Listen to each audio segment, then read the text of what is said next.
بیا په چکدره کې د دندې قومي مومنټ بوک هړتال سره احتجاج هم وکړو، کوم چې د چکدرې د مین بازار نه شروع شو او تر د چکدرې د پریس کلبه پورې وچلېدو. په دې احتجاج کې د دندې قومي مومنټ خواجه حفیظ النعیم سره جنرال سیکرټري عطا محمد او د چکدرې بازار صدر خواجه حفیظ الغفور سره د چکدرې بازار نور خلکو هم شرکت وکړو. د دندې د ټولو نه غټو مسلو سره د بایپاس یو غټه مسله ده، کوم چې د 8 ضلعو لپاره یو ډېر اهمیت لري.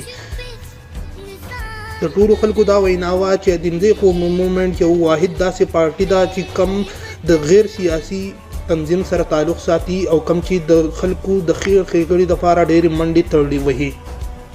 د دوی دا وینا وه چې هسې هم بایپاس منظور شوی دی، حکومت له پکار دی چې زر تر زره په دې باندې کار شروع کړي. د چکدرې پریس کلب مخې ته خواجه حفیظ النعیم د دندې قومي مومنټ چیرمین په خپلو الفاظو کې څه وویل، راځئ چې وګورو. اعوذ بالله من الشیطان الرجیم، بسم الله الرحمن الرحیم. وتعاونوا على البر والتقوى ولا تعاونوا على الاثم والعدوان. دا دنزو خلقو ته د اپر لور پر خلقو ته د ټولو نه غټه مسله او غټه پریشانی دا د بایپاس ته خپل کاروبار مو پسې پرېښودی دی، خپلې ذاتي هلې ځلې مو پرېښودې دي د دې مقصد لپاره چې دا حکومت په دې خبره مجبوره کړو چې د قوم د دې مسلې احساس وکړي.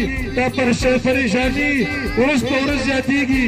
الحمدلله مونږ ډېرې خبرې په حکومت باندې منلې دي. الحمدلله مونږ حکومت په دې خبره باندې پوه کړو چې اوس به کار کوي، چې تر اوسه پورې په دې بایپاس باندې هېڅ کار نه دی. جنرال سیکرټري عطا محمد صاحب هم په خپل الفاظو کې داسې شان وویل.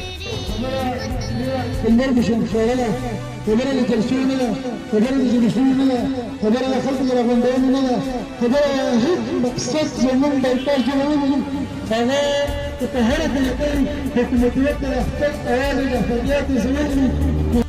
د دې سره د چکدرې بازار صدر خواجه حفیظ الغفور صاحب هم خپل الفاظو کې داسې غونډې وویل.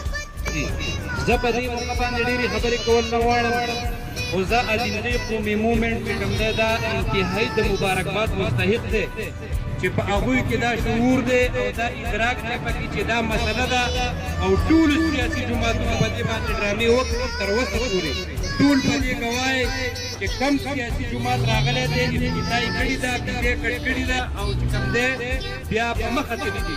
د دې قوم سره دا ډرامې دا دوکې دې ټولو سیاسي جماعتونو کړي او د دغه پر دې عمل کې د دندې قومي مومنټ چې دا د نوو خلکو چې کوم دی نوی تنظیم دی، غیر سیاسي فورم دی او دوی خو په اخلاص او په خپل کردار سره چې کوم دی میدان ته راوتي دي. چکدرې روډ باندې رش دومره سیوا شوی دی چې یو کس د اوچ نه اسپنډ نه ګلاباد نه بخیل ته یا چکدرې هسپتال ته ځي نو چې چکدرې ته راورسي نو د چکدرې نه په یو نیمه ګنټه کې د رش په وجه باندې ونوځي. د دندې قومي مومنټ پارټۍ کسانو دا وینا وه چې دا خدمت مون خدایي کوو او په دې کې زموږ څه هېڅ هم لالچ نشته دی. خدای دې وکړي چې حکومت د دندې د بایپاس مسلې سره د سویګیس مسله هم زر تر زره حل کړي. کیمرمین عطاءالرحمن سره عمر ارماني لوور دیر چکدره.